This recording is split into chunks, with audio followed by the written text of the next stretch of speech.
মানে কাঁঠাল দুইজনের ধরে উঠুন কেন? ওই ছবি ওইভাবে তুলতে হবে কেন ইসিটার ঘর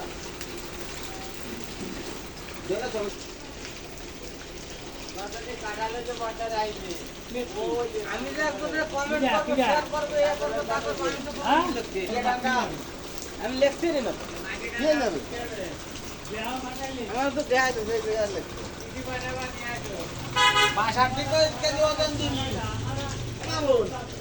বাসার থেকে কেজি ওজন দিবি ঘাটালা থেকে নিয়ে আসো উঠে দিচ্ছে